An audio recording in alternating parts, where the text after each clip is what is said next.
ஆண்டவராகிய இயேசு கிறிஸ்துவின் நாமத்தினாலே உங்கள் யாவருக்கு அன்பான வாழ்த்துக்களை நான் தெரிவித்துக் கொள்கிறேன்.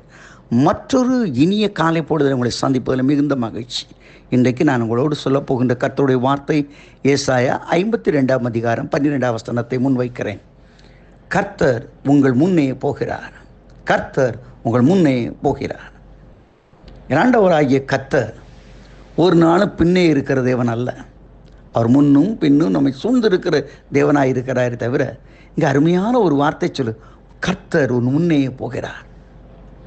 மோசே வாழ்க்கையில் பலவிதமான நெருக்கங்கள் மத்தியில் இருந்த பொழுது ஆண்டவராகிய கர்த்தர் அவனுக்கு சொன்ன ஒரு வார்த்தை என்ன தெரியுமா? என் சமூகம் உனக்கு முன்பதாக செல்லும். நீ தனியா இல்லப்பா, உனக்கு முன்னாடி நான் இருக்கிறேன். உனக்கு முன்னாடி நான் இருக்கிறேன். என் பிரசனம் இருக்கிறது என்று அவர் சொன்னார். இயேசு இந்த உலகத்திலே ஜீவித்த நாட்களிலே யோவான் 10 அதிகாரம் 4 வசனத்தை பாருங்கள். அவர் சொன்னார், நான் நல்ல மேய்ப்பன், இது ஆடுகளுக்கு முன்பதாக நான் போகிறேன், அவளை வெளியே விட்ட பின்பு நான் முன்னே போகிறேன் என்று ஆண்டவர் சொன்னார். அது மாத்திரமல்ல, உயிர் தெழுந்த இரட்சகர் தம்மை பற்றி சொல்லும் பொழுது மத்தேயு கடைசி அதிகாரத்திலும் மார்க்கு கடைசி அதிகாரத்திலும் பாருங்கள், அவர் சொன்னார், உங்களுக்கு முன்பதாக நான் கலிலியாவுக்கு போகிறேன். என் அன்புக்குரியவர்களே, நம் தேவன் நமக்கு முன்பதாக போகிறார். அவர் வல்லமை உள்ளவர், அவர் மகத்துவமானவர். நீங்கள் தனியாக அல்ல. இன்றைக்கு எங்கேயோ போக வேண்டும் என்று யோசிக்கிறீர்களோ, இதை எப்படி செய்வது என்று யோசிக்கிறீர்களோ, உங்கள் காரியத்தை எப்படி நடத்துவது என்று சொல்கிறீர்களோ, ஆண்டவர் சொல்கிறார், என் சமூகம் உனக்கு முன்பதாக செல்லும். அழகாக ஏசாயா தீர்க்கதரிசி சொல்கிறான் அல்லவா, ஆண்டவராகிய கர்த்தர் எதற்காக நமக்கு முன்பதாக செல்கிறார்? அவர் சொல்கிறார், நான் உனக்கு முன்னே போய் கோணலானவளை செவ்வையாக்குகிறேன். நான் உனக்கு முன்னே போய் கோணலானவளை செவ்வையாக்குகிறேன். மீகா தீர்க்கதரிசி சொல்கிறான் அல்லவா, தடைகளை நீக்கி போடுகிறவர் உனக்கு முன்பதாக கடந்து போகிறார். தேவனாகிய கர்த்தர் உனக்கு முன்னே போகிறார். தடைகளை நீக்கும்படியாக, எதெல்லாம் தேராது வழி நடக்காதுன்னு சொல்லியோ அதை செவைப்படுத்த ஆண்டவராகிய கர்த்தர் உனக்கு முன்னே போகிறார். பயப்படாதிருங்கள், பயப்படாதிருங்கள். அவர் முன்னே போகும் பொழுது நாம் ஏன் பயப்பட வேண்டும்? நாம் ஏன் பயப்பட வேண்டும்? நம்மை பார்த்து மற்ற மக்கள் தான் திகழடைய வேண்டும். அந்த இஸ்ரவேல் ஜனங்களை நடத்தும்படி ஆண்டவராகிய கர்த்தர் மேக ஸ்தம்பத்தினாலே, அக்னி ஸ்தம்பத்தினாலே முன்னாடி போனார். ஆனால் பைபிள் சொல்கிறவளை பற்றிய நடுக்கமும் பயம், இஸ்ரவேல் ஜனங்களை குறித்த நடுக்கமும் பயம் ஜனங்களுக்குள்ளே உண்டாயிச்சான். ஐயோ, இவ்வளவு பயங்கரமான தேவனை உடையவர்களாக இருக்கிறார்கள். அவர் முன்னாடி வந்து நிற்கிறார். எல்லாத்துக்கும் அவர் தான் இருக்க. அவர் சொல்கிறார் அல்லவா, உன்னை தொடுகிறவன் என் கண்மணியை தொடுகிறார். அந்த அர்த்தம் என்ன?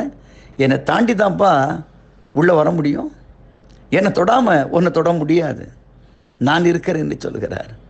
அன்னைக்கு சவுல் என்கிற வாலிபனை கர்த்தர் சந்தித்த பொழுது இயேசு என்ன சொன்னார்?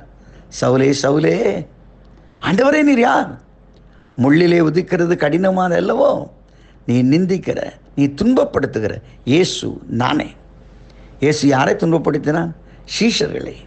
இயேசு சொல்க, அவன் அடித்தானப்பா, என்ன அடித்தான்னு ஒன்று தான். ஏன்னால் அவர்களுக்குள்ளே நான் இருக்கிறேன், அவளை நான் வழிநடத்தி செல்கிறேன். ஆண்டவர் எவ்வளவு பெரிய பாதுகாப்பை கொடுக்கிறார். இன்றைக்கு ஆண்டவர் கூட நிற்கிறார். மேலே உங்களுக்காக யுத்தம் செய்ய அவர் முன்னாடி நிற்கிறார். அந்த இஸ்ரவேல் ஜனங்களை செங்கடல் 2ஆக பிளந்து முன்னே நடத்தி கொண்டு போனது போல உங்கள் ஆண்டவராகிய கர்த்தர் உங்கள் முன்னிலைமையிலே காணப்படுவார். நான் என்ன செய்வது, எப்படி நடத்துவது, இந்த காரியங்கள் என் குடும்பத்தில் நடக்குமா, என் வீட்டில் இந்த அற்புதம் நடக்குமா, என் பிள்ளைகளுடைய வாழ்க்கையில் இந்த அற்புதம் நடக்குமா என்று கலங்கி கொண்டு இருக்கிறாயோ, ஷேரஃப், இன்றைக்கு பலனடையுங்கள். என் அன்பு சகோதரனே சகோதரியே, கர்த்தர் சொல்கிறார், நான் உனக்கு முன்னே போகிறேன், நான் உனக்கு முன்னே போகிறேன், பயப்படாதே, நான் உனக்கு முன்னே போகிறேன். எவ்வளோ அற்புதமான ஒரு காரியம், எவ்வளோ ஆச்சரியமான ஒரு காரியம். ஒரு தடவை நெப்போலியனுடைய படைகள் மிகவும் சோர்ந்து போய் களைப்போடு காணப்பட்டது. யுத்தத்திலே சோர்ந்து போயிருந்தார்கள். நெப்போலியனுக்கு இந்த செய்தி போன உடனே அவன் நினச்சான், என்னிடத்தில் ஒரு குதிரையை கொண்டு வாருங்கள். அது இன்று அந்த குதிரையை அவன் ஏறி அந்த தன்னுடைய படையை தாண்டி எதிரியுடைய படைக்குள்ளே அவன் கடந்து போய் சத்தம் போட்டு சொன்னான், ஃபாலோ மீ. அவங்க பார்த்தாங்க, நம்ம நெப்போலியனே, நம்முடைய தளபதியே, நம்முடைய ராஜாவே முன்னாடி போகும்போது நம்ம இதுக்கிட்ட பின்னாடி நிற்கிறேன்னு சொல்லி அங்கே போய் 7 நாட்களாய் போராடி கொண்டிருந்த அந்த சண்டையானது ஒரே நாளில் முடிவுக்கு வந்தது. இன்றைக்கு கர்த்தர் எழுந்தருள்வார், அவருடைய சத்துருக்கள் மடங்கடிக்கப்படுவார்கள். இன்றைக்கு ஆண்டவர் எழுப்பிவிடு, ஆண்டவரே நீங்கள் எழும்பினீங்கன்னா எங்கள் பிரச்சனையெல்லாம் முடிஞ்சு போகும், எங்கள் பாரங்கள் எல்லாம் முடிஞ்சு போகும். நாங்கள் உங்களை முன்னாடி நிறுத்தலை ஆண்டவரே.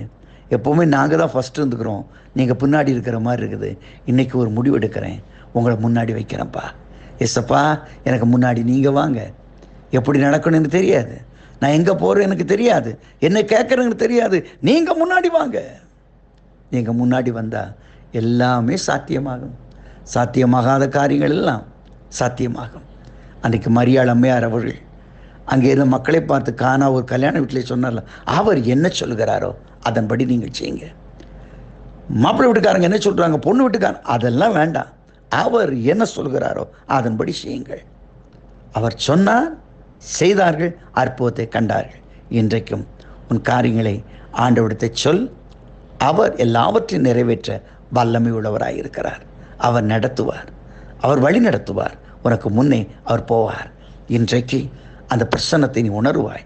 கர்த்தர் எனக்கு முன்பதாக இந்த நாளில் வந்தார் என்று சாட்சி சொல்ல முடியாய் ஒரு அற்புத நாளாய் இந்த நாள் மாறுவதாக. ஆமேன், ஆமேன்.